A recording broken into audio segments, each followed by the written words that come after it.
Okay, this is 7.5 to 7.7. This is the second lesson.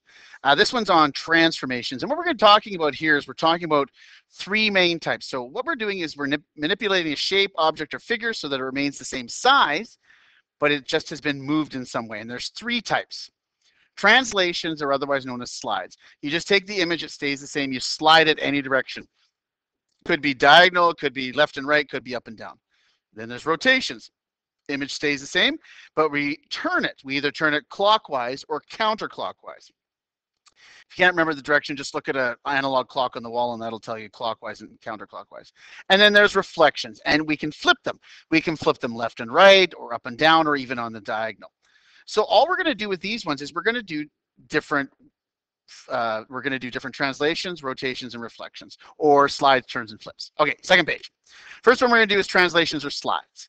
So this one, there's the rectangle ABCD, and we are sliding it, right? Remember, slide.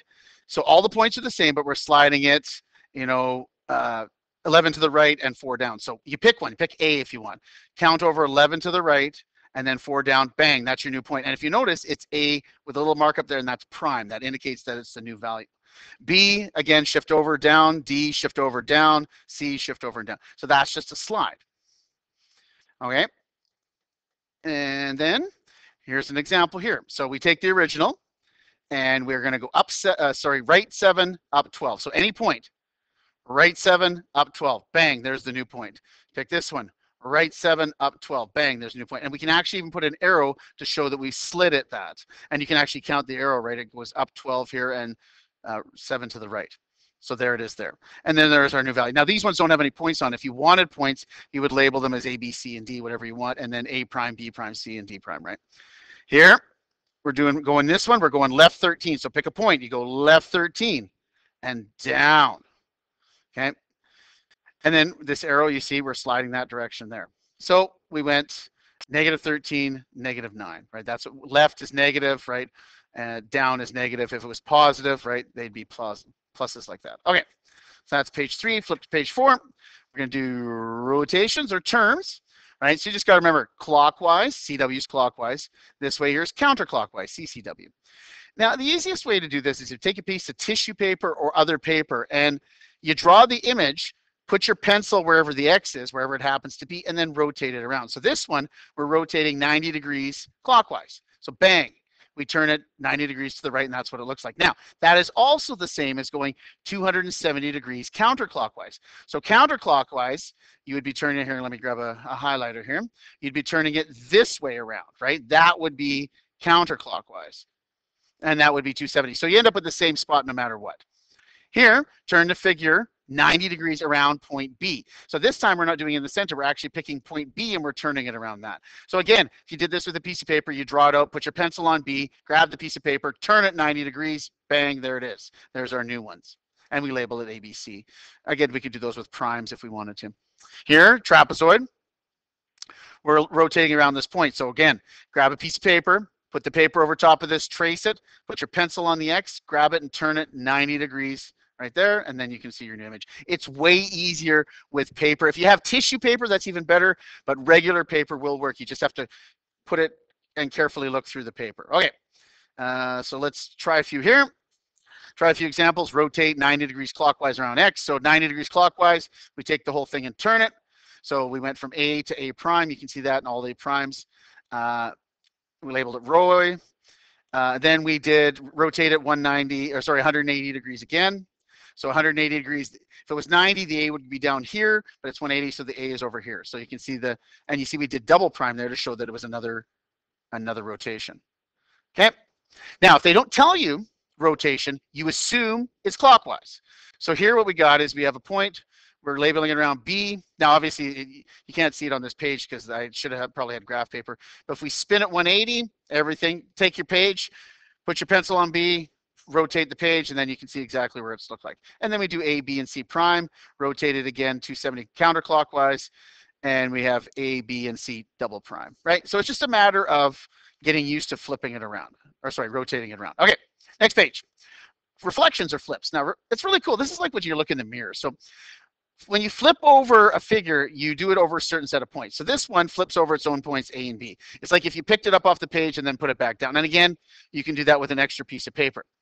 Then sometimes they do it over a certain point. Like this one's over the y-axis. So if you notice, it's 3 away from the y-axis over here. So when we flip it over the y-axis, it's going to be 3 over the y-axis there. Don't put it right side by side. This one was right over top of each other like that. So then when we flip it over the top of that point. Okay, let's look at a few examples here. So here we're going to reflect over the x-axis. So if you look, the distance from the x-axis is 2, so then the new one has to be 2.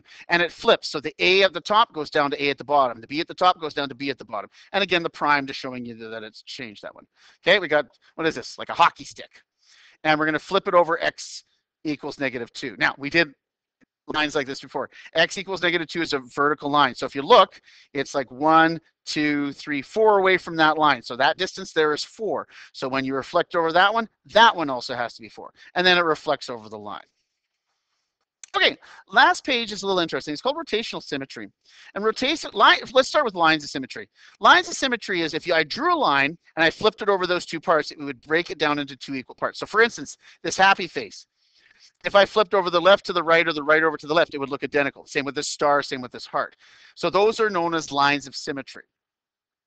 Now, rotation is when we start turning the object. What we're looking for is when we turn the object, it needs to look like the original.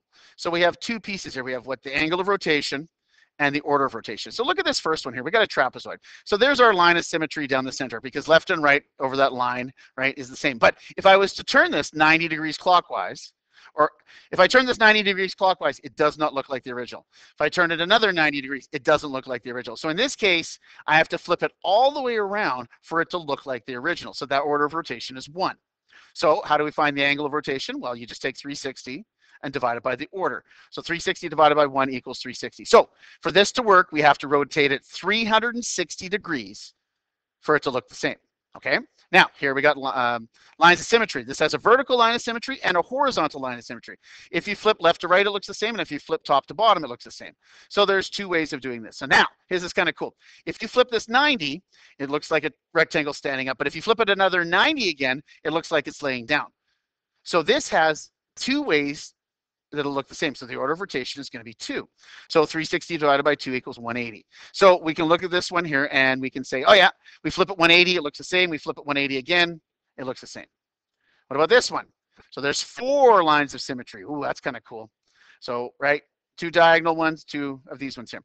So 4 ways, so we go 360 divided by 4. So every time we turn the square 90 degrees, it's going to look the same. And you can figure that out. It's 90 degrees, right? Every time you turn it 90, it's the same 4 times. Hexagon, 6 lines of symmetry. 360 divided by 6 is 60. So we can turn this one 60 degrees every time and it looks the same. So lines of symmetry is your line that looks the same, either vertical or horizontal. It can even be diagonal. And then you're talking about order of rotation, how many times you turn it until it looks the same. Like this plus sign was, yeah, order of rotation of 4, because you can turn it 90 degrees every time and it looks the same. And then angle of rotation, 360 divided by order of rotation gives you that. So it's really quite simple. Okay, so that was 7.5 to 7.7. So that is all of chapter 7. So we're going to work on the exercises, then we have a final tessellation project in this one. You'll see it when it comes up.